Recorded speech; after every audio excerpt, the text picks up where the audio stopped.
Hi everybody, this is Dino Crichton, Prehistoric Facts.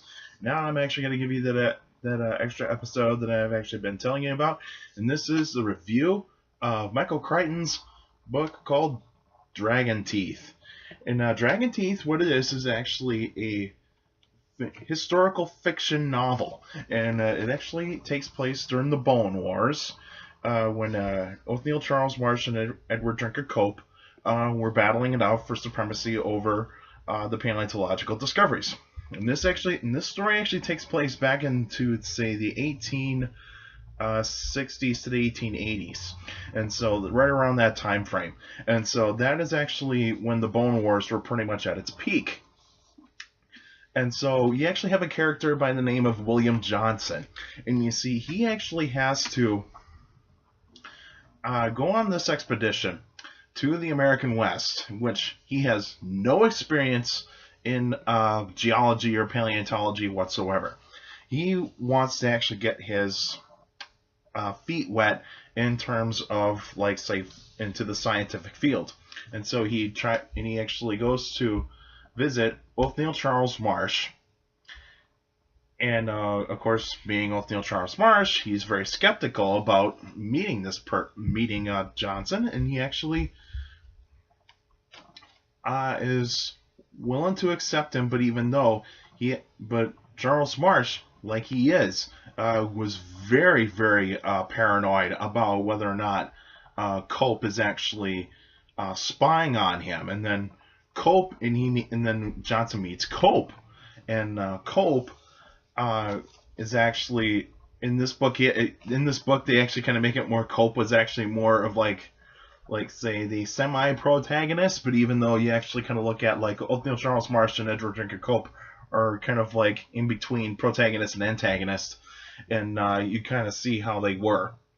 And so Johnson tries to become a photographer, which he has no experience in, and even though he actually tries to make sure he actually gets enough pictures in, and of course with the story goes is that they find dinosaur discoveries. And you see the cover here, you kind of see it has the skull of Stan on here. And just to let everybody know, Tyrannosaurus Rex is not mentioned in this book. This is actually more towards before Tyrannosaurus Rex was actually discovered. And so you actually have like dinosaurs, like saying the names of, like, say, Apatosaurus, Brontosaurus, those sorts of dinosaurs. But of course, Brontosaurus is not really a real dinosaur anymore, but even though some paleontologists say that it is real. But anyway, this book is actually a very interesting take onto the Bone Wars. I would say that this is actually a book, I'd say, if you want to like learn a little bit more about Cope and Marsh, you kind of see like how they were really paranoid about each other, and they actually were very influential paleontologists at that time. And then just to keep remind you, this is not a non-fiction novel. This is actually a historical fiction science novel, and so that's why you actually have this book. And Michael Crichton, he actually was making the transcript of the book, but he never finished it when he died, and so his wife actually had to take care of the rest.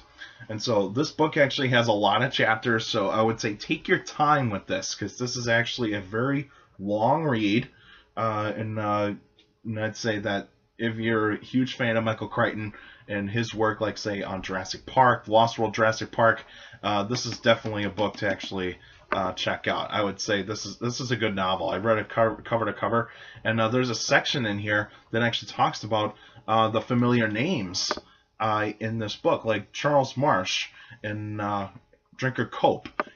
Those are influential people, and they actually do mention like the historical part of them, like the biography, basically at the end of their years. And so that's why you actually kind of see like this little kind of like mini biography of Culp and Marsh and other scientists and all that sorts of stuff. I would say that book, I would give it probably more of like, say, 3 out of 5. Considering that this is actually a historical novel. I don't usually a historical fiction novel. I don't read a lot of fiction, so that really actually kind of puts things into perspective of learning more about me, is that I'm a non-fiction reader. So that's why I actually get a lot of the science journals and articles, and also a lot of the dinosaur books that are pretty much actually on the shelf behind me. And you kind of see right behind my left shoulder, you kind of see up and above, you see the Stan skull that I actually have there. And so I think it's perfect that they actually put the silhouette of Stan's skull on the book. It's pretty much more towards, like, say, to get people to buy the book, because first of all, why not have a Tyrannosaurus Rex skull on the cover? And I'd say that is pretty much what you want, is to be a moneymaker, is to have a Tyrannosaurus Rex skull or skeleton or picture of a Tyrannosaurus Rex on the cover of your book. And so I'd say this is a good read, and check it out. And it's in bookshelves. You can find it online as well, and it's actually a pretty decent read. That's why I give it 3 out of 5. All right, that's it for now. Now I would actually be doing 2 Q&A episodes pretty soon. The first one would be just regular answering questions, and so that'll be episode 99 of Q&A. And just to let you know that the 100th Q&A episode will be about prehistoric battles. So if you actually got any prehistoric battle questions that you want to ask me, flood me as many as you can. But remember, the Q&A episode number 99 would be regular questions only. So if you actually got like any questions about dinosaurs or any other prehistoric life, feel free to email me at dinocris71@gmail.com, or just go to my Facebook page, Prehistoric Facts of Dino Chris. Like the page, you can actually post your questions in the comment section or even on the wall. Remember, keep your questions short to the point. You could also follow me on Twitter at CSGRILL. That's my Twitter page. I post pretty cool stuff on there. Also, take care of people around you, and also for younger people out there, to make sure to listen to your parents, your teachers, and your guardians. So, best motivation you can have a good education. It's very important to have a good education. With a good education, get a good job in the future. And like I said before, episode 99 of Q&A is regular questions. So, send me as many questions as you can.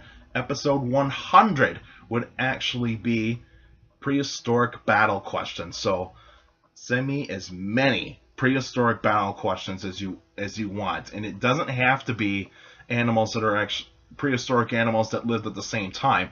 You can actually ask me, like, say, who would win in the fight between Stegosaurus and a pack of Utah raptors. That would actually be a good question, because those animals don't live at the same time.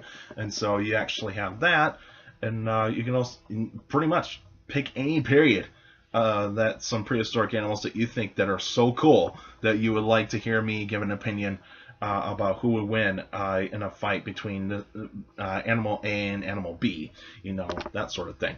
But remember, so the Q&A 100th episode will happen within 2 weeks. So next week would actually be the regular answering questions episode at 99. So make sure to flood me as many questions as you can, and also within that 2 weeks, flood me with as many prehistoric battle questions.